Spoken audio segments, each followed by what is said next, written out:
नमस्कार, रोकठोक मध्ये आपलं स्वागत. मी प्रसाद काथे.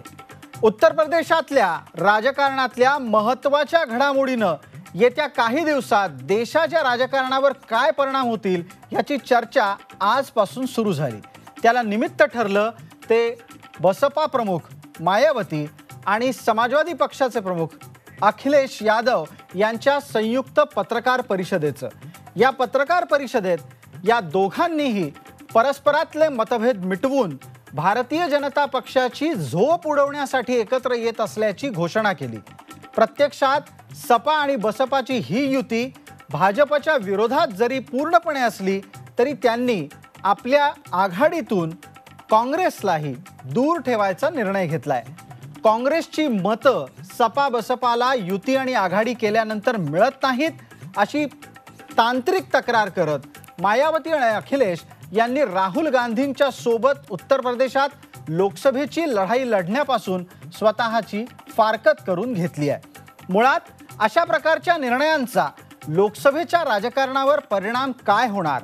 लोकसभेचं राजकारण देशाचा पंतप्रधान ठरवत असताना येत्या काळात लोकसभेत काँग्रेसच्यासाठी आज झालेली घोषणा चिंतेचं कारण आहे का? आणि जी गोष्ट लोकसभेतली अर्थातच येत्या काळात निवडणुकीच्या साठीची घडली त्याचा देशात सुद्धा काय परिणाम होणार? या आणि अशा अनेक प्रश्नांची उत्तरं आजच्या रोकठोकमध्ये. मोदींच्या विरोधात सगळे.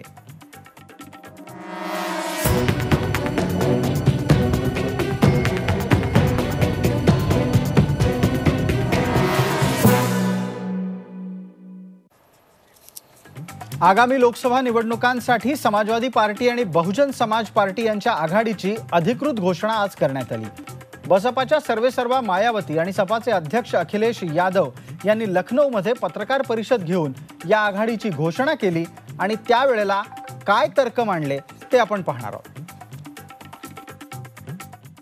उत्तर प्रदेश में कुल 80 लोकसभा की सीटें हैं, जिसमें से बीएसपी 38 लोकसभा की सीटों पर और एसपी 38 लोकसभा की सीटों पर मिलकर ये चुनाव लड़ेगी.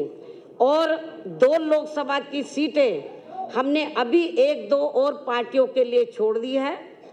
इनके अलावा 2 और शेष बची सीटें अर्थात अमेठी व रायबरेली, ये दोनों लोकसभा की सीटें हमने कांग्रेस पार्टी के साथ बिना कोई गठबंधन किए हुए ही इस पार्टी के लिए छोड़ दिए हैं, ताकि बीजेपी के लोग इन दोनों सीटों पर कांग्रेस पार्टी की संरक्षक व इनके अध्यक्ष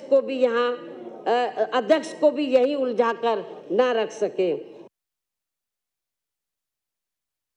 पहले कांग्रेस पार्टी को बोफोर्स मामले में अपनी केंद्र की सरकार गंवानी पड़ी थी और अब देश में जल्दी ही लोकसभा के होने वाले आम चुनाव में बीजेपी को भी खासकर राफेल मामले में हुए घोटाले को लेकर अपनी केंद्र की सरकार जरूर गंवानी पड़ेगी. ऐसी देश में काफ़ी आम चर्चा भी है.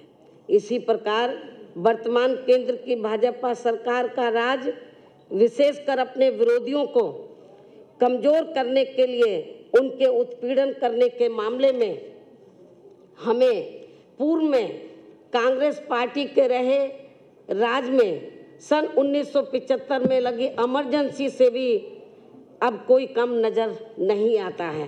अर्थात फर्क केवल इतना ही है कि इस मामले में कांग्रेस पार्टी के राज में उस समय घोषित इमरजेंसी थी और अब बीजेपी के राज में अघोषित इमरजेंसी लगी हुई है. उत्तर प्रदेश में जात और धर्म को देखकर बेकसूर लोगों के एनकाउंटर किए जा रहे हैं. अस्पताल में इलाज शुरू करने से पहले मरीजों की जात पूछी जा रही है. थानों में रिपोर्ट लिखने से पहले फरियादी की जात पूछी जा रही है. यहाँ तक कि दुर्घटना में घायल व्यक्ति को सहायता देने से पहले भी उसकी जाति पूछी जा रही है. और अब तो स्थिति यहाँ तक आ गई है कि भाजपा के नेताओं ने भगवानों को भी जातियों में बांटना शुरू कर दिया है. अपनी नाकामियाँ, अपनी विफलताओं और असली मुद्दों से जनता का ध्यान हटाने के लिए भाजपा द्वारा देश और प्रदेश में धार्मिक उन्माद फैलाकर भय और आतंक का वातावरण बनाया जा रहा है. धर्म की आड़ में देश और समाज में नफरत का जहर घोलने वाली भाजपा की कूटनीति का विनाश करने के लिए और भाजपा के अत्याचारों से आम जनता को मुक्ति दिलाने के लिए समाजवादी पार्टी और बहुजन समाज पार्टी ने एकजुट होने का निर्णय लिया है। या चर्चेमध्ये आपल्याबरोबर सहभागी होत आहेत उत्तम शेवडे, नेता बसपा, श्याम जाजू, राष्ट्रीय उपाध्यक्ष भारतीय जनता पार्टी, अतुल लोंढे, नेता काँग्रेस, आणि माझ्याबरोबर स्टुडिओमध्ये आहेत जयंत माइंडकर, ज्येष्ठ पत्रकार. आपल्या सगळ्यांचं या चर्चेमध्ये स्वागत. चर्चेची सुरुवात अपेक्षेप्रमाणे आपण अर्थातच उत्तम शेवडे यांच्यापासून करणार आहोत. शेवडे साहेब, ज्या पद्धतीनं उत्तर प्रदेशातलं हे आघाडीचं राजकारण सुरू झालंय, या आघाडीच्या राजकारणात काँग्रेसने असं काय घोडं मारलं होतं की त्यांना घेण्यापासून सुरुवात झाली आहे आणि महागठबंधन जे देशपातळीवर होऊ घातलंय त्यामध्ये कुठेतरी सुरुंग लागलाय का काय अशी शक्यता निर्माण झाली आहे. आजच्या पत्रपरिषदेमध्ये बहिणजी यांनी स्पष्ट खुलासा केला आहे या गोष्टीवर की पत्रकार हा प्रश्न विचारतील की काँग्रेसबाबत काय धोरण आहे, आणि म्हणून बहिणजींनी स्पष्ट आज उल्लेख केला की यापूर्वी काँग्रेससोबत जेव्हा अलायन्स उत्तर प्रदेशात झालं तेव्हा त्यांची मतं आपल्याला मात्र मिळाली नाहीत. बसपाची मतं ट्रान्सफर होतात, कारण बसपाची कॅडरची मतं आणि एका विचारधारेला मांडणारी मतं आहेत. हे काँग्रेसचे मतं ट्रान्सफर होत नाही, हा झटका बसपाला त्यावेळेस पडला, आणि म्हणून बहिणजींनी निर्णय घेतला की आपण आपली मतं त्यांना मिळतात, त्यांची मतं आपल्याला मिळत नाही, म्हणजे आपण आणखी त्यांना मजबूत करतो मात्र ते आपल्याला मजबूत करत नाही. शेवडे साहेब, हा मुद्दा जो तुम्ही काढलाय, जो मायावतींनी मुळात प्रेस कॉन्फरन्समध्ये मांडला, त्यावेळेला मायावतीजी यांच्याकडून एक आणखीन शब्द वापरण्यात आला, त्या शब्दालाही या चर्चेमध्ये फार महत्त्वाचं स्थान आहे. मायावती म्हणाल्या, एक साजिशनुमा कोशिश के तहत ये वोट हमें नहीं मिलते. हे त्यांचं हिंदीतलं वाक्य आहे. त्याचा अर्थ असा आहे की जणू काही एखादा कट कारस्थान रचलं जावं आणि आपल्याला काँग्रेसकडून मतं ट्रान्सफर होऊ नयेत अशा प्रकारचीच रचना कायम युतीमध्ये गेल्यानंतर सुद्धा काँग्रेसकडून होते, असं मायावतीजींचं वाक्य होतं. त्याचा खुलासा करा. हा कट कारस्थानाचा काय भाग आहे? अगदी स्पष्ट आहे. नाही, हे अगदी कट कारस्थान म्हणजे असं आहे की भाजप म्हणजे बसपाचं आधीपासून धोरण आहे की काँग्रेस आणि बीजेपीमध्ये काही अंतर नाही आहे. काँग्रेस एक सापनात असेल तर दुसरी नागनाथ आहे, आणि म्हणून दोघांमध्ये अंतर नाही. दोघांनाही जे राजकारण करायचं आहे ते मनुवाद्यांच्या सोयीचं राजकारण करायचं आहे, संविधानाच्या विरोधातलं राजकारण करायचं आहे, बहुजनांच्या विरोधातलं राजकारण करायचं आहे, आणि बसपाला हे संविधानाच्या समर्थनार्थ राजकारण करायचं आहे. फुले शाहू आंबेडकरांच्या परिवर्तनाचं राजकारण बसपाला करायचं आहे, जे काँग्रेसला नको आहे. आणि म्हणून काँग्रेस अशा वेळी भाजपशी आतून हातमिळवणी करते आणि त्या षडयंत्रातहत त्यांच्या अंतर्गत ते बसपाला थांबवण्याचं काम इनडायरेक्ट करत असते. हे बहिणजीच्या आणि आमच्या नेत्यांच्या लक्षात आलं. आणि आपल्या बरोबर अतुल लोंढे आहेत. अतुल लोंढे, बसपाच्या कडून केले जाणारे जे दावे आहेत ते तुम्हाला पटतायत का? आणि याचं उत्तर महाराष्ट्र स्तरावर सुद्धा घेणं गरजेचं आहे, कारण तुम्ही स्वतः विदर्भामध्ये राजकारणात बऱ्यापैकी सक्रिय झालेला आहात आणि विदर्भातली दलित मतं आणि त्यातला सुद्धा बसपाचा हिस्सा हा छोटा नाहीये. असं आहे की आता जी मांडणी शेवडे करतात आहे, मला वाटतं कदाचित ती 10-15 वर्षापूर्वी केली असती तर ते ठीक होतं, पण आताच्या मांडणीमध्ये मला जरा विसंगती वाटते त्यांच्या. कदाचित ते त्या परिस्थितीमुळे तसे बोलत असतील, पण आपण बघितलं असेल की जेव्हा मध्य प्रदेशमध्ये काँग्रेसचं सरकार येणार अशी परिस्थिती निर्माण झाली त्यावेळेस आदरणीय बहिणजी मायावती यांनी पाठिंबा जो आहे तो इमिजिएटली जाहीर केला होता. नंतर अखिलेश यादव यांनी सुद्धा पाठिंबा जो आहे तो जाहीर केला होता. आणि ही एक जी वैचारिक बांधिलकी आहे त्या वैचारिक बांधिलकीशी ते पण तेवढेच बांधील आहेत.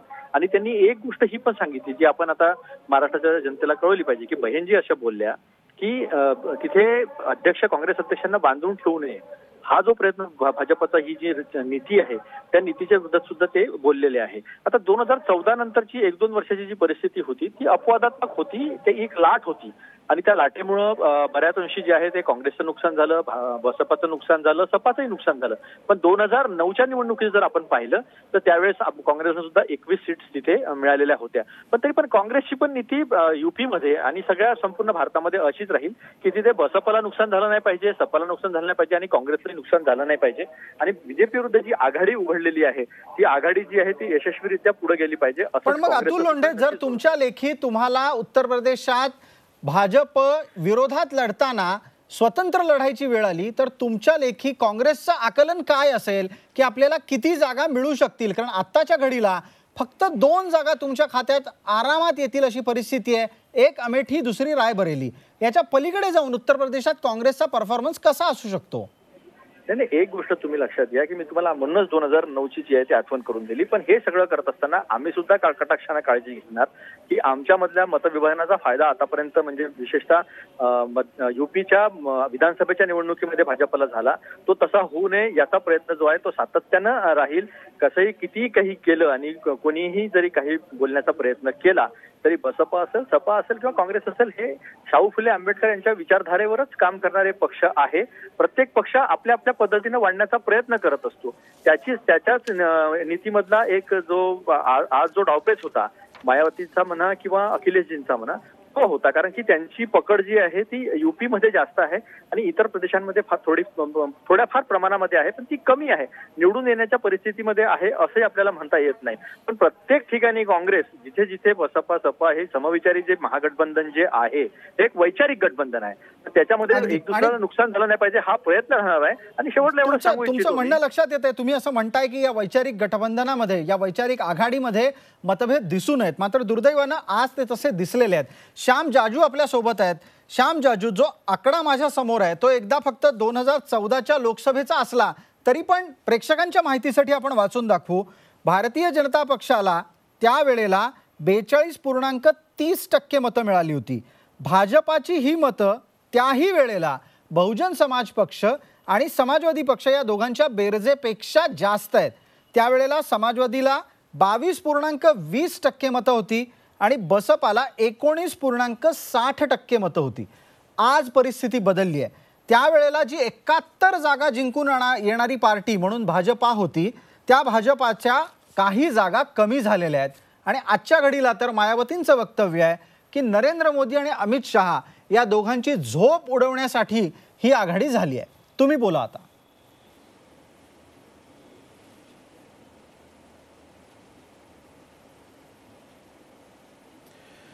उत्तर प्रदेशच्या मागचे आकडे तुम्ही आत्ता दाखवले.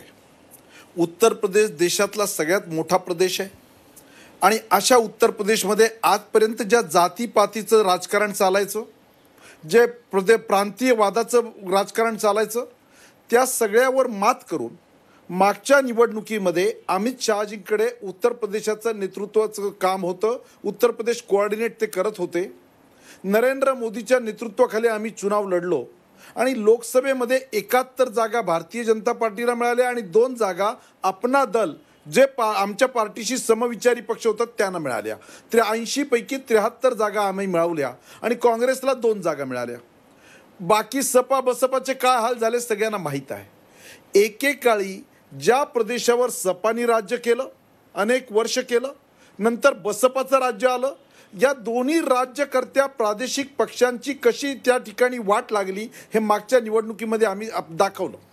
आणि आज तर त्याच्यानंतर नरेंद्र मोदी देशाचे प्रधानमंत्री झाल्यावर ज्या विधानसभांच्या निवडणुका झाल्या त्याच्यामध्ये सुद्धा 335 जागा विधानसभेच्या भारतीय जनता पार्टी जिंकल्या आणि त्या ठिकाणी योगींचं सरकार काम करत आहे.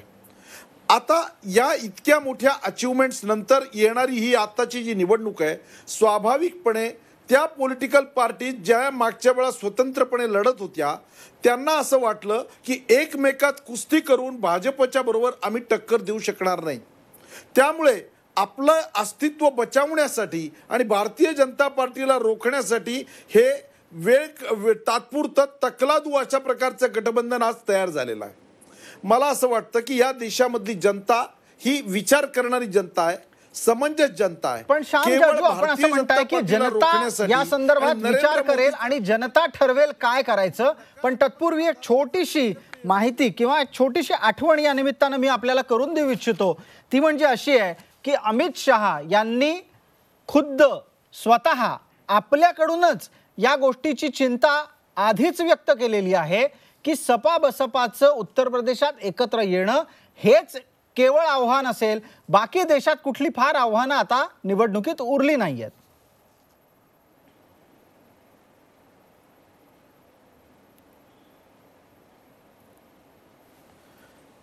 या विषयात सुद्धा सपा आणि बसपा ह्या दोन्ही पक्ष आजपर्यंत एकमेकासमोर लढत होते. जे कालपर्यंत कुस्ती करत होते त्यांनी एका रात्रीत सत्तेच्या हव्यासापोटी जर दोस्ती केली तर त्यांचे कार्यकर्ते एका रात्रीत बदलत नाही. त्यामुळे मला नाही वाटत की अशा किती प्रमाणात ते आपली वोट बँक एक दुसऱ्यांना ट्रान्सफर करू शकतील. कारण वर्षानुवर्ष गावामध्ये सरपंचाच्या निवडणुकीपासून सर्व निवडणुकात जे सपा आणि बसपा कार्यकर्ते एकमेकाच्या समोर उभे राहतात ते केवळ नेत्यांच्या स्वार्थासाठी आणि अशा प्रकारचा मोदींचं लाट रोखण्यासाठी झालेल्या गठबंधनावर किती प्रमाणात आपलं एक दुसऱ्याची वोट बँक एकत्र करू शकतील मला डाऊट आहे. अगदी थोडक्यात तुमच्याही लेखी जी चिंता मायावतींना काँग्रेस सोबत जाताना वाटते ती चिंता तुम्हाला सपा आणि बसपाच्या अंतर्गत राजकारणातली वाटते. आता आपण जयंत माइंडकर यांना एक प्रश्न विचारणार आहोत आणि त्यानंतर जाहिरातीसाठी छोटी विश्रांती घेणार आहोत.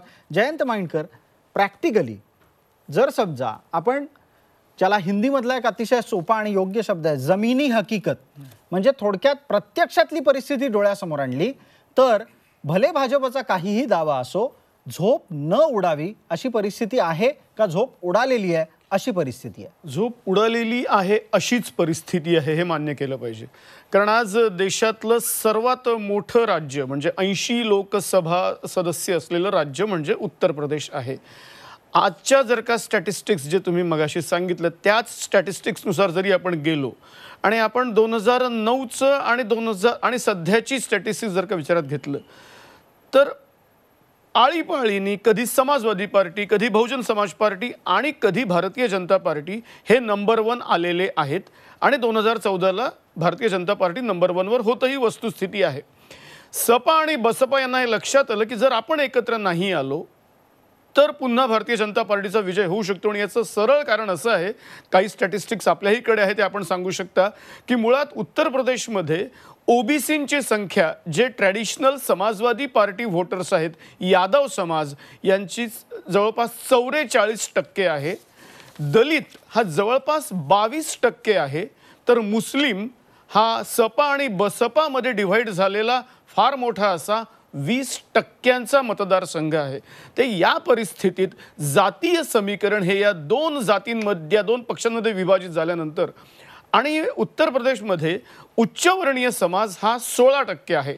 उच्चवर्णीय समाज हा ट्रॅडिशनली काँग्रेस वोटर होता परंतु मी फारसा इतिहासात जात नाही कारण त्यामुळे फार वेळ जाईल. पण 1989 पासून राम मंदिर त्या रथयात्रेपासून हळूहळू हा उच्चवर्णीय समाज भाजपाकडे आलेला आहे.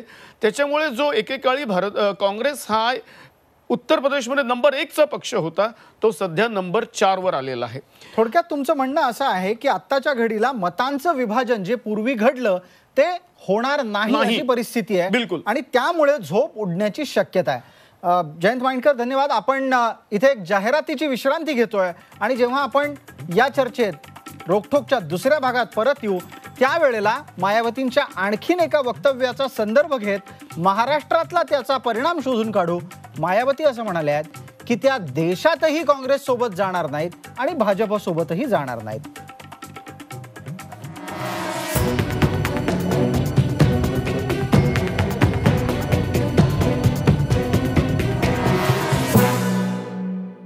नमस्कार, रोखठोकच्या या दुसऱ्या भागात आपलं स्वागत. आपण चर्चेची सुरुवात करतोय. आपल्या सोबत विविध पक्षांचे मान्यवर आहेत, त्याचबरोबर ज्येष्ठ पत्रकारही आहेत. मात्र एक थोडासा फेरफार झालाय चर्चेमध्ये. आता भारतीय जनता पार्टीकडून आपल्या सोबत आहेत प्रवक्ता मधू चव्हाण. मधुभाऊ, आपलं चर्चेमध्ये स्वागत. उत्तर प्रदेशमधल्या सपा बसपा युतीच्या निमित्तानं आपण ही चर्चा करतोय. मात्र आता दुसऱ्या भागातली ही चर्चा अर्थातच महाराष्ट्राच्या अँगलनी होणार आहे. तेव्हा तुमच्याच पासून आपण चर्चेची सुरुवात करू. सपा बसपांचं म्हणणं असं आहे की काँग्रेस आणि भाजपच्या नीती, नियम आणि वागणं एक आहे. परिणामी ते देशातही या दोन्ही पक्षांपासून समान अंतर राखून राहतील.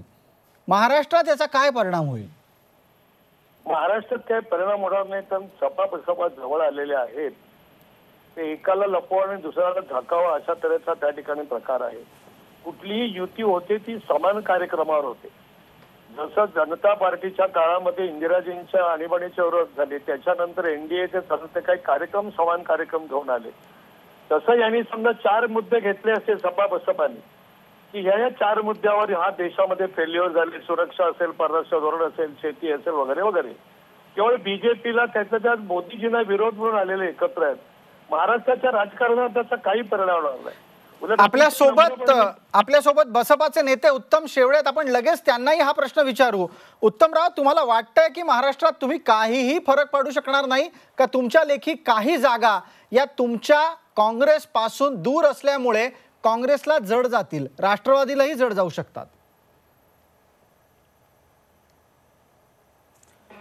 बसपाची स्वतंत्र एक ताकद आणि एक मतदार आहेत बसपासोबत. राहिला प्रश्न काँग्रेस भाजपाचा, तर आता भाजपाचे प्रवक्ते ज्या पद्धतीनं बोललेत की नीती वगैरे, तर बसपाकडे एक नीती आहे. काँग्रेस भाजपाकडे नसेल, परंतु बसपाकडे नीती आहे आणि त्या नीतीच्या आधारे बसपा फुले शाहू आंबेडकरांची विचारधारा. मी तुम्हाला शेवटे प्रश्न वेगळा विचारला होता. तुम्ही कोणत्या जागांवर कॉन्सन्ट्रेट करताय, लक्ष केंद्रित कोणत्या जागांवर करताय आणि लोकसभेच्या कोणत्या जागा तुम्हाला स्वबळावर निवडून आणता येऊ शकतील महाराष्ट्रात, तेवढं सांगा. आम्ही संपूर्ण 48 जागावर आमचं लक्ष केंद्रित राहील. स्वबळावर आम्ही लढणार आहोत. आणि राहिला प्रश्न, कारण बहीणजी बोलताना मगाशी बोलल्यात पत्रपरिषदेत की आणखी काही अनेक राजकारण किंवा अनेक असे निर्णय असतात, काही अजून निर्णय होऊ शकतात. आणि म्हणून आज अलायन्सवर आम्ही किती लढणार, काय लढणार, कुठून जिंकणार, तर याला अजून कालावधी आहे. अजून निवडणुका जाहीर व्हायच्या आहेत. आणि त्यामुळं आम्ही उत्तर प्रदेशच्या अलायन्सवर बोललो आणि उत्तर प्रदेशच्या अलायन्समध्ये भाजपला थांबवून पूर्णच्या पूर्ण जागा सपा बसपा जिंकणार आहे. काँग्रेसही 2 जिंकणार आहे. परंतु महाराष्ट्राच्या राजकारणावर अजूनही काही बहिणजी सध्या बोलल्या नाही. अगदी. पण एक अत्यंत उत्सुकतापूर्ण उल्लेख तुमच्या चर्चेत आता झाला. तुम्ही असं म्हणाला की काँग्रेस 2 जागा जिंकणार आहे लोकसभेच्या उत्तर प्रदेशातून. आता यावर जरा मला एक माहिती सांगा की जर समजा भाजप आणि काँग्रेस हे दोन्ही पक्ष तुमच्यासाठी समसमान आहेत, तर मग काँग्रेससाठी 2 जागा तरी सोडायची काय गरज आहे, अमेठी आणि रायबरेली? बहीणजींनी मगाशी त्याबाबत उल्लेख केला की काँग्रेसचे राष्ट्रीय अध्यक्ष आणि संरक्षक जे आहेत राहुल गांधी आणि सोनिया गांधी यांना भाजपनी गुंतवून ठेवू नये, त्यांना मोकळं, म्हणजे त्यांचं निश्चित व्हावा त्यांचा विजय त्या जागेवर, म्हणजे ते फ्री अँड फेअरमध्ये पूर्ण राज्यात फिरतील. आणि त्यासाठी त्यांना, कारण दुश्मन का दुश्मन दोस्त, आपण हे थोडंसं एक वेगळ्या अर्थानं आपण घेतो, कारण भाजप दुश्मन आहे तर त्याची दुश्मन काँग्रेस पण आहे. तर एका दुश्मनाला संपवण्यासाठी दुसऱ्या दुश्मनाचा वापर केला तर काही हरकत नाही. त्या पद्धतीनं तो एक स्ट्रॅटेजीचा भाग. अगदी. मराठीमध्ये याला शत्रूचा शत्रू तो आपला मित्र असं म्हणतात. अतुल लोंढे, मला वाटतं की तुम्ही शेवडेंचे तर्क ऐकले असतील. तुर्तास महाराष्ट्राच्या बाबतीत जर चर्चा करायची झाली तर महाराष्ट्रातल्या 48 जागांवर सुद्धा सपा बसपाचे उमेदवार असतील. तेव्हा एका बाजूला राष्ट्रवादीशी तुमची बोलणी चालली आहेत, दुसऱ्या बाजूला प्रकाश आंबेडकर आणि इतर दलित पक्ष आपल्याबरोबर येतील यासाठी तुम्ही प्रयत्न करताय, तिसऱ्या बाजूला सपा बसपाचं स्वतःचं आव्हान आहे. ही सर्व परिस्थिती काँग्रेससाठी प्रतिकूल आहे का अनुकूल आहे? नाही, आता याच्यामध्ये 2 गोष्टी केल्या पाहिजे. जाजू असताना जाजू बोलले होते की सपा बसपा हे एक दुसऱ्याच्या विरोधामध्ये लढले आहे, त्यामुळे कार्यकर्ते येणार नाही नेत्यांच्या सत्तेच्या हव्यासापोटी. पण हीच गोष्ट महाराष्ट्रामध्ये शिवसेना आणि बीजेपीची झालेली आहे. त्या गाडून टाकू, दफना डालेंगे, जला देंगे अशा पद्धतीची भाषा शिवसेना आणि बीजेपीने एक दुसऱ्याच्या विरोधात वापरलेली आहे. तर आता राहिला प्रश्न बसपा आणि यांचा काय परिणाम होईल. तर आता 3 राज्यांच्या निवडणुका झाल्या, तिथे बसपा सपा वेगळे लढलेले आहेत. त्यामुळे टॅक्टिकल वोटिंग कसं करायचं हे स्वतः मतदार सुद्धा ठरवत असतात. आणि मला नक्की खात्री आहे गोष्टीची की त्याप्रमाणे आता शेवडेजी बोलले की काही गोष्टी अजून व्हायच्या आहेत, निवडणुका जाहीर व्हायच्या आहेत आणि ह्या सगळ्या चर्चा ज्या आहेत त्या अजूनही सुरू आहेत. जिथपर्यंत म्हणजे प्रश्न थोडक्यात आहे प्राथमिक पातळीवर आहेत असं तुम्ही म्हणताय? नाही, प्राथमिक पातळीवर नाही आहे. चर्चा ज्या आहे त्या व्यवस्थित पातळीवर आहे. त्या टीव्हीवर येऊन सांगण्यासारखी परिस्थिती नसते किंवा ते योग्यही नसतं की कोणत्या टॅक्टिकल अलायन्सेस कशा कशा सुरू आहे, कोणाकोणाचं बोलणं काय काय सुरू आहे. पण एवढं मात्र नक्की की काँग्रेसने एक ठरवलेलं आहे की ह्या सगळ्या लोकांना, समविचारी सगळ्या लोकांना सोबत घ्यायचं, त्यांना सामावून घ्यायचं आणि हा जो धोका देशासमोर उभा झालेला, हा जो धोका संविधानासमोर उभा झालेला आहे डॉक्टर बाबासाहेब आंबेडकरांनी दिलेल्या त्या संविधानातली समता आणि ज्या लोकांना अधिकार मिळाले, दलित, वंचित, बहुजन लोक, अल्पसंख्याक असतील त्यांचे ते अगदी. पण अतुल लोंढे, तुम्हाला वाटत नाहीये का की गठबंधन, थोडक्यात जो महागठबंधन, महाआघाडी अशा स्वरूपानं सुरू झालेला प्रयत्न होता त्याला कुठे ना कुठेतरी खीळ लागली आहे?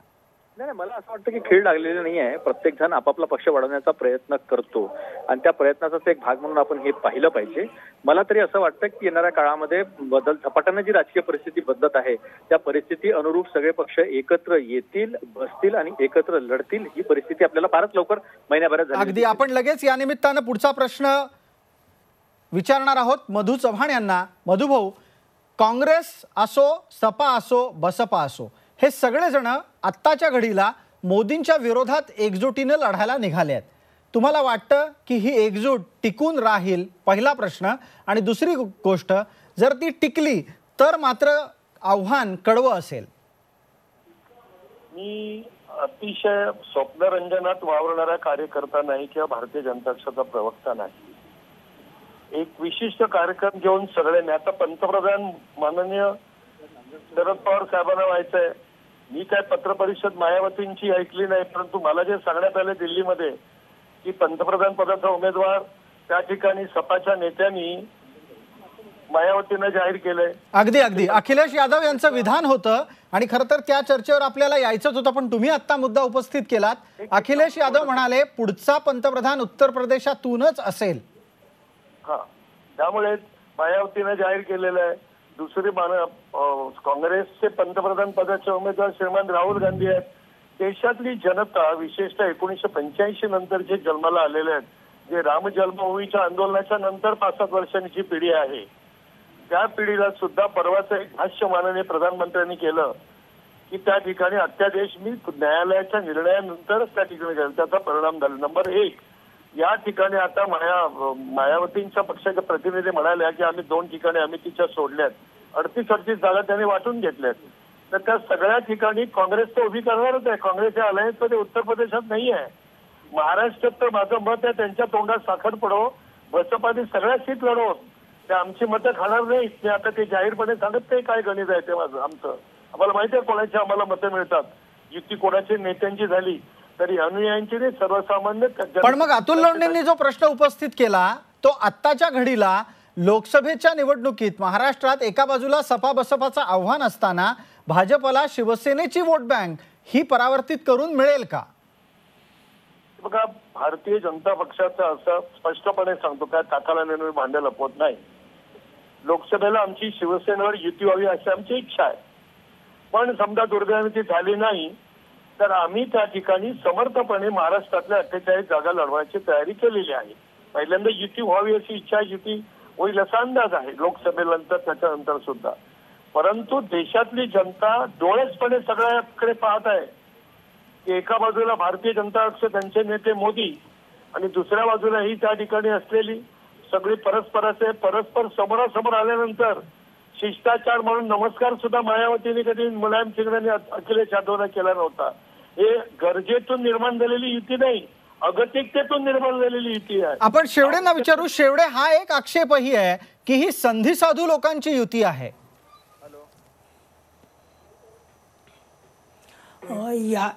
मुलायम सोबत म्हणजे कांशीरामजी असताना, बसपाचे संस्थापक मान्यवर कांशीरामजी असताना मुलायमजी सोबत अलायन्स झालं होतं.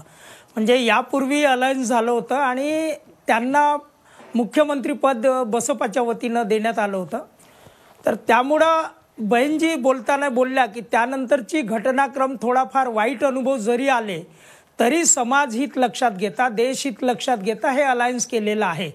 आणि राहिला प्रश्न आता हे जे म्हणतात जसं महाराष्ट्राच्या बाबत नेहमी बोलता एक तर हे सांगितलं की सपा बसपा काही दुश्मन नाहीत, कारण बहुजन समाज हे BSP हा बहुजन समाजाचा पक्ष आहे आणि सपाची जी मतदार आहेत ते बहुजन समाजाचे आहेत.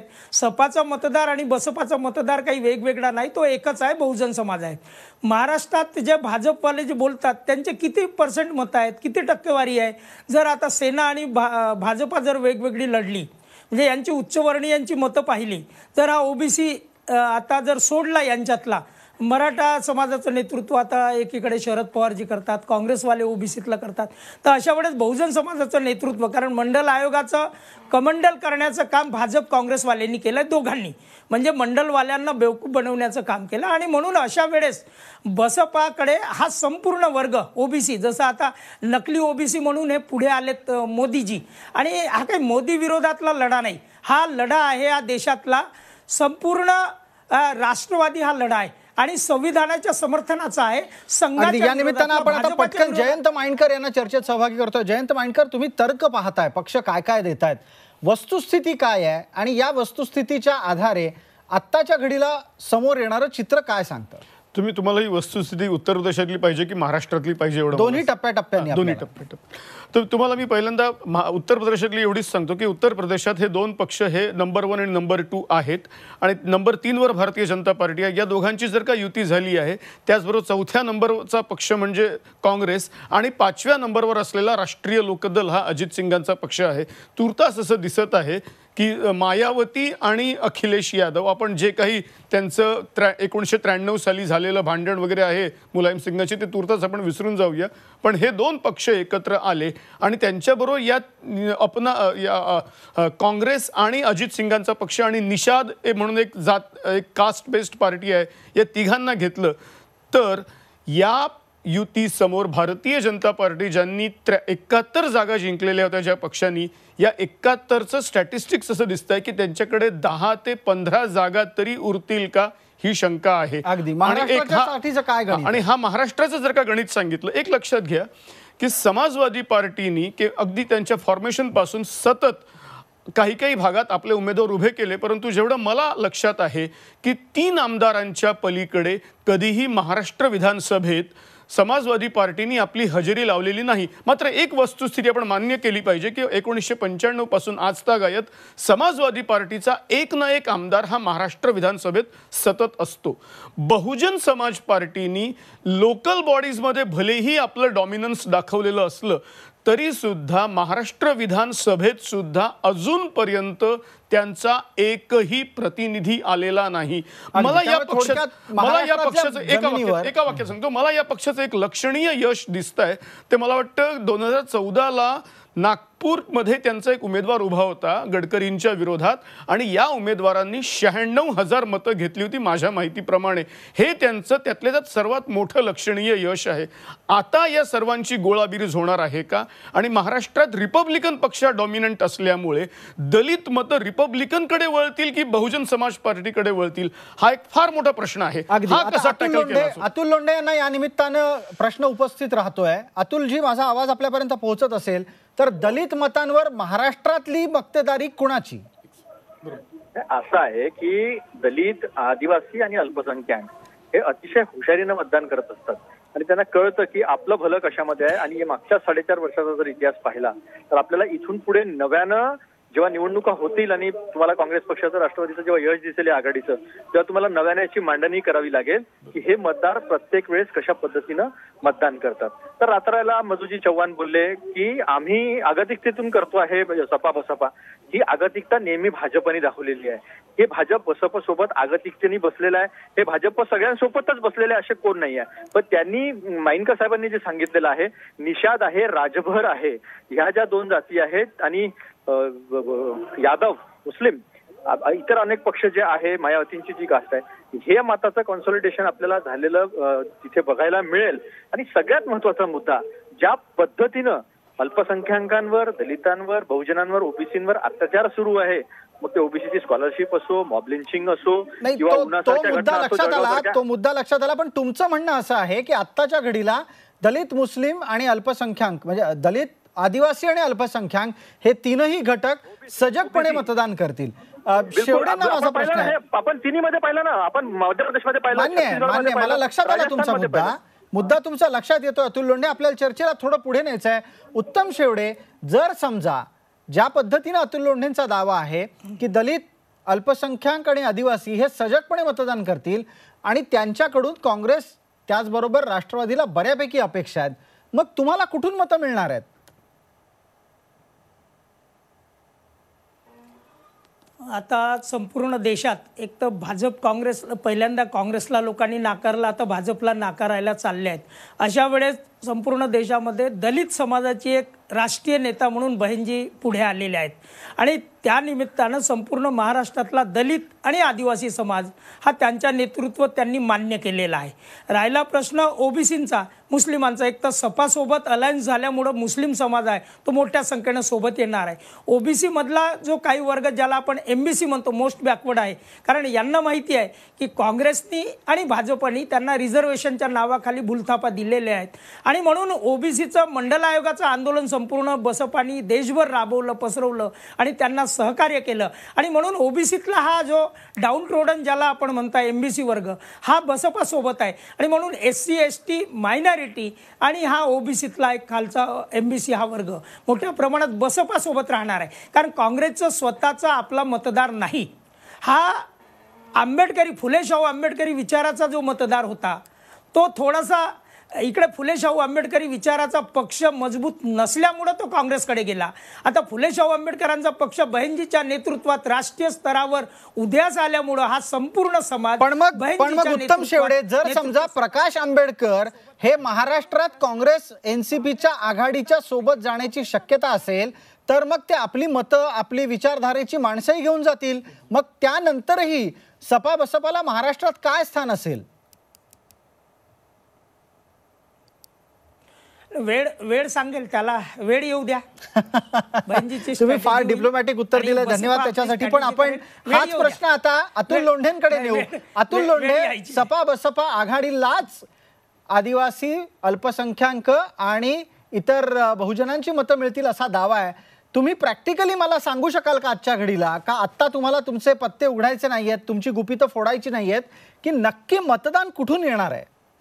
नाही, असं आहे की नक्की मतदान कुठून येणार आहे. मतदान आलेलं आहे 5 राज्यांमध्ये, गेल्या वर्षभरामध्ये आपण बघितलेलं आहे. शेवटी लोकांसमोर महाराष्ट्राची चर्चा करतोय, तिथे परिस्थिती मी तुम्हाला महाराष्ट्राचीच परिस्थिती सांगतोय ना. आज काँग्रेस हा स्थानिक स्वराज्य संस्थेमध्ये दुसऱ्या नंबरचा पक्ष आहे जागा मिळवलेला, नंबर 1. नंबर 2, भाजप शिवसेनेने ज्या पद्धतीनं अवहेलना केलेली आहे लोकांची, मग ते ओबीसी असतील, एससी असतील, एसटी असतील, अल्पसंख्याक असतील, हे लोकांच्या डोळ्यासमोर. आणि तिसरं म्हणजे एक रिपोर्ट कार्ड. ज्या पद्धतीने हे लोक बोलतात त्या पद्धतीने ती परिस्थिती आहे का? आता काल अमित शहा बोलले की आम्ही दीडपट भाव दिले नसेल तर आम्ही आव्हान आहे. बाजूच्या छत्तीसगडमध्ये 2500 रुपये क्विंटल धानाला भाव दिला आल्या आणि इथे आजही मी फिरून आलो सगळ्या पूर्व विदर्भामध्ये, इथे 1700 रुपये भाव आहे. म्हणजे हा 800 रुपयाचा भाव 100 किलोमीटर मधला फरक जो आहे तो दिसतो आहे, परफॉर्मन्स दिसतो आहे. जे बोलले राहुलजी त्याचे निर्णय कसे झाले ते सगळं तुम्हाला तिन्ही राज्यांमध्ये, 5ही राज्यांमध्ये दिसतं आहे. आणि महत्वाची गोष्ट म्हणजे जे शेवडेजी का सांगत नाहीत मला माहिती नाही, पण मायावतीजींनी जी स्टेप घेतलेली आहे, मग ती कर्नाटकमध्ये असेल, मग ती मध्य प्रदेशमध्ये असेल, मग ती छत्तीसगडमध्ये असेल, सगळ्या ठिकाणी त्या लोकांनी हेच सांगितलेलं आहे. शेवटी सगळ्यांचं टार्गेट एकच आहे की या देशाचं संविधान वाचलं पाहिजे. या देशाच्या संविधानामुळे लोकांना ज्या पद्धतीने उभं राहता आलं. तुमचं म्हणणं लक्षात आलं. तुमचं म्हणणं की राज्यघटना वाचण्याच्या साठीची ही एक आघाडी तयार होतीये, तेव्हा मधु चव्हाण माणसाच्या अस्तित्वासाठी ही लढाई आहे आणि याची जाण सगळ्यांना आहे, ती मायावतींना पण आहे. अगदी मायावतींनाही ती जाण आहे. मग मधु चव्हाण, भाजपला या गोष्टी दिसत नाहीत का की आपल्यासमोर केवढं मोठं आव्हान उभं टाकतंय? आणि जर उत्तर प्रदेशातूनच अशा प्रकारे भाजपच्या एकजुटीला, भाजपच्या वर्चस्वाला शह मिळणार असेल तर देशात त्यांचा काय परफॉर्मन्स उरेल? असल्या चर्चेतून राजकारणामध्ये मतदार आपलं मत ठरवत नसतात. तिथे त्यांना अनुभव जो येत असतो प्रत्येक क्षेत्रात, राज्यात, त्याच्यावर ठरवत असतात. आता हे फुले आंबेडकर, शाहू महाराज या महापुरुषांची नावं उठसूट लोणच्यासारखी तोंडी लावणे यांनी बंद करावी. त्या महापुरुषांचा अपमान आहे, ते फार झालं. ते शरद पवारांचा परवलीचा शब्द आहे तो त्या ठिकाणी, सगळे हसतात आता. आणि दुसरी गोष्ट अशी की घटना घटना घटना, आता हे पण लोकांचं आता गुळगुळीत झालं. आम्ही कुठली घटना पायदळी तुडवली आहे, काय केलं आम्ही? त्यामुळे ते आता फार चर्चा त्याच्यावर आपण करूया नको. आता मी ऐकत होतो कदाचित मध्येच माझा फोन डिस्कनेक्ट झाला. माहिनकरच बोललेला असायत की 15 ते 16 जागा. ज्या वेळेला एखाद्या पक्षाचा राष्ट्रीय अध्यक्ष ते सुद्धा कुठे जाहीर सभेत नाही, 10-12 हजार आपले कार्यकर्ते प्रमुख खासदार आमदार त्या जिल्ह्यांचे प्रमुख आलेले असतात की आम्ही मागच्या वेळेला 73 जिंकल्या होत्या जागा, त्या 72 नाही 74 जिंकू. तो अभिनिवेश नसतो किंवा कार्यकर्त्यांना प्रेरणा देण्यासाठी नसतो, कारण ते कार्यकर्ते फील्डमधले आलेले असतात, त्यांना त्या जिल्ह्यातून आल्यात, त्यांना माहिती आहे. नाही पण मग मधू चव्हाण एक प्रश्न किमान उत्तर प्रदेशच्या बद्दलचा विचारतो, तुम्ही त्याच्यावर खुलासा करा की जर समजा दलितांची सुमारे 21%, मुसलमानांची सुमारे 20%, ओबीसींची सुमारे 44%, आदिवासींची सुमारे 0.8% मतं ही तुमच्या विरोधात उत्तर प्रदेशात जाऊ शकत असतील तर भाजप कशा पद्धतीनं अधिकाधिक जागा जिंकेल? मला असं वाटतं प्रसाद काथे आपल्याबद्दल म्हणजे आपल्या स्वतःबद्दल नाही, चर्चेबद्दल आदर ठेवून सांगतोय. कोणी ठरवलं? आपण आमच्या विरोधात आहेत. नाही, मुद्दा मी ठरवण्याचा नाहीये. जर सपा बसपा एकत्र येणार असतील तर स्वाभाविक अशा पद्धतीनं मताचं ध्रुवीकरण होऊ शकतं, या आधारावर मी विचारतोय. मी लोक ठरवत नाही की आदिवासी आमच्या विरोधात, मुस्लिम काँग्रेसच्या बाजूने, दलित त्या ठिकाणी मायावतींच्या बाजूने, असं ठरवत नसतात. छत्तीसगडला जे आता मी बोलायचं ठरवलं नव्हतं पण बोलतोच, लोंढेजी ऐका, छत्तीसगडला त्या सगळ्या नक्षलवाद्यांचा निपात केल्यानंतर काँग्रेसच्या आणि काही लोकांनी जाऊन त्या नक्षलवाद्यांच्या मदतीने दहशत पसरवली याची चर्चा आता होणार आहे 15 दिवसांनी देशात. आणि सगळी माहिती मधू चव्हाण साहेब या नक्षलाच्या हमल्यामध्ये 30 नेते गमावलेला काँग्रेस पक्षाबद्दल तुम्ही सांगता का? तुम्ही 10 शीर आणणार होते, तुम्ही साखर घेऊन आले, तिथे बिर्याणी खाऊन आले. तुम्ही कशा पद्धतीने या देशाशी वागलेला, कसा विश्वासघात केलेला आहे या देशानं पाहिलेला आहे. खोट्या नाट्या बातम्या पसरवणे, खोटं बोलणे, त्या अमित शहा पासून नरेंद्र मोदी पासून मधू चव्हाण पर्यंत बोलायला लागलेले आहे. इतकं नका सोडू, इतकं नका सोडू, ठीक आहे, इतकं नका सोडू. तुम्ही ग्रीन हंट ऑपरेशन का बंद केलं? तुम्ही माउंटेन कॉस्ट साठी जे ठीक आहे, आपला वेळेचा काटा वेगानं पुढे सरकतोय, घड्याळाचा काटा वेगानं पुढे सरकतोय, तेव्हा मी कृपया आपल्या दोघांनाही विनंती करतो की आपण आपल्या मुद्द्यावर राहू. शेवटचा प्रश्न माझा जयंत माइंडकर यांना असणार आहे. मधू चव्हाण आणि अतुल लोंढे या दोघांच्या विचारातले काय मतभेद आहेत ते आपल्या डोळ्यासमोर आले, पण आता वस्तुस्थितीकडे लक्ष द्यायला हवं की आव्हान कोणासमोर आहे, किती मोठं आहे, अगदी थोडक्यात 30 सेकंदात. हे बघा, उत्तर प्रदेश हे जवळपास देशावर राज्य करणारं राज्य आहे, आपण मान्य केलं पाहिजे. अगदी म्हणजे असं जर का म्हटलं गेलं असेल की देशाचा पुढचा पंतप्रधान उत्तर प्रदेश ठरवेल तर ती वस्तुस्थिती आहे. आतापर्यंत जे काही पंतप्रधान झालेले आहेत त्याच्यातले उत्तर प्रदेशातून अर्ध्याहून जास्त 60-70% आलेले आहेत. उत्तर प्रदेश हेच मेन राज्य आहे. आताचे पंतप्रधान सुद्धा उत्तर प्रदेशातले सुद्धा उत्तर प्रदेशातून, त्यामुळे ते त्या वाक्यात काहीही गैर नाही. नेहरू गांधी परिवार सुद्धा नेहमी उत्तर प्रदेशातून लढलेले आहेत, त्यामुळे ती सुद्धा वस्तुस्थिती आहे. एक लक्षात घ्या, या उत्तर प्रदेशातला नंबर 1, नंबर 2, नंबर 4, नंबर 5चा पक्ष एकत्र येऊन जर का नंबर 3 विरुद्ध उभा राहत आहे तर आदरणीय मधू चव्हाण, आपण माझे मित्र आहात, या साध्या स्टॅटिस्टिक्स जर का आपण डोळ्यासमोर ठेवलं तर आत्ता जे आपल्याला 2014ला 71 जागा मिळाल्या, ज्यातल्या 3 आपण सहजगत्या गमावल्या, त्याच्यामधली एक योगींची होती. म्हणजे आता तुम्ही 68 वर आहात. मी तुम्हाला एक वस्तुस्थिती सांगतो, केवळ हे स्टॅटिस्टिक्स जरी आपण पणाला लावलं तरी सुद्धा आता तुम्ही या 68 वरून मुश्किलीने 18 वर तरी राहाल का, मला शंका आहे. ठीक आहे, हे तुमचं आकलन आहे. आपण त्यानिमित्तानं येत्या काळात जेव्हा जेव्हा चर्चा करू त्यावेळेला निश्चितच बघू की कशा पद्धतीनं परिस्थिती बदलते. आपण सगळेजण भाजप 0 वर येईल. ठीक आहे, शेवड्यांचं एक स्वतःचं वेगळं आकलन आहे. आपण त्या सगळ्याच आकलनांचा आदर करू. इथे चर्चेच्या मध्ये थांबूयात, कारण घड्याळाचे काटे आता वेळ मर्यादा ओलांडून पुढे गेलेले आहेत. तेव्हा आपल्या सगळ्यांचे या चर्चेत सहभागी झाल्याबद्दल आभार. जाता जाता उत्तर प्रदेशच्या राजकारणाचा ट्रेंड अर्थात तिथला कल हा देशाच्या राजकारणाचा ट्रेंड अर्थात कल निश्चित करत असतो. उत्तर प्रदेशामध्ये एकमेकांचे हाडवैरी असलेले सपा बसपा एकत्र येऊन भारतीय जनता पक्षाच्या समोर आव्हान उभं करण्याची भाषा करत असतील तर निश्चितच सत्तेत असलेल्या पक्षाच्यासाठी ही एक डोकेदुखी आहे, इतकं मात्र नक्की. रोकठोकमध्ये आज इतकंच. ताज्या बातम्यांसाठी पहा झी 24 तास. रहा एक पाऊल पुढे.